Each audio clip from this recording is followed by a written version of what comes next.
at 5:15 on 612 ABC Brisbane. Now, can you imagine you're 18? Can you remember the first time you voted? You've just enrolled to vote for the first time and you have a lot to say. Here's a place you might think about saying it. Richard Attia is the executive producer of virginvoters.com.au. Richard, welcome aboard. G'day, Tim. How are you going? I'm very well. Tell me a little bit about Virgin Voters. What are you up to? Well, what we're doing is we're saying to young Australians, once you're enrolled to vote, it's a good idea to know who you want to vote for and how to go about it.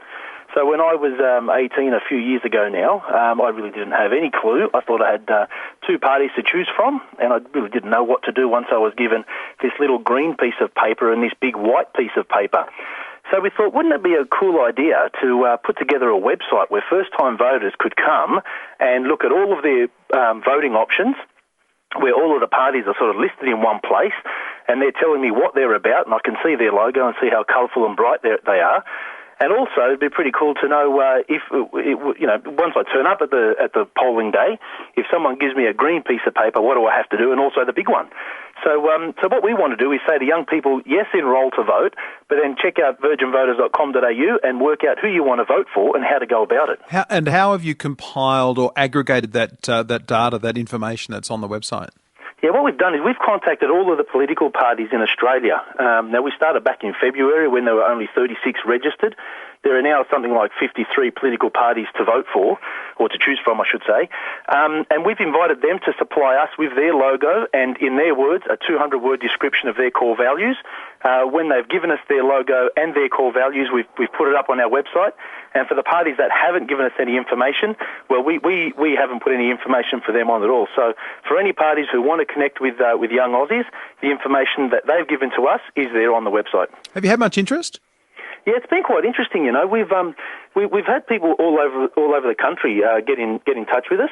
People from Western Australia, from Toowoomba and Townsville down to Tasmania. So it's been interesting. We've contacted all of the universities in Australia and said to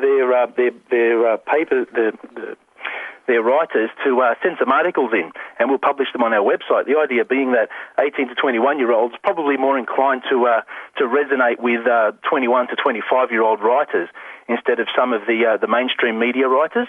So there's a bunch of articles there to choose from, and that's created a lot of interest on university campuses and at TAFEs around the country. Have you got any feedback, either from your website, Richard, or from anecdotally about the policy areas that are most important to these younger and these first-time voters?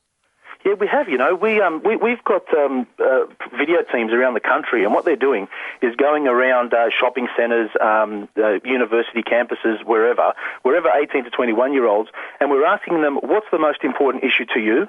What's the least important issue of everything that you hear them talk about? And what do the politicians have to do to connect with you? And those questions will be on the TV show, the online TV show that we're producing, and it'll go out through our website. And I tell you what we've heard is a lot of young Australians who are clued into politics, they're bright sparks. You know, we're told through a lot of the media that young Australians are not engaging in politics. And I've got to tell you, a fair portion are.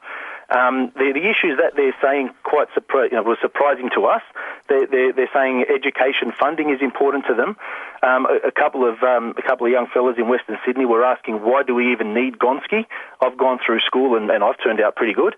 And there was a few young people who were saying, it's quite interesting the response that we've got. A few young people are quite keen on the NBN. And it's interesting to hear as to whether or not it's important that it runs through your street or to your front door. So all that will be, we'll be sharing those thoughts from first-time voters in the coming weeks.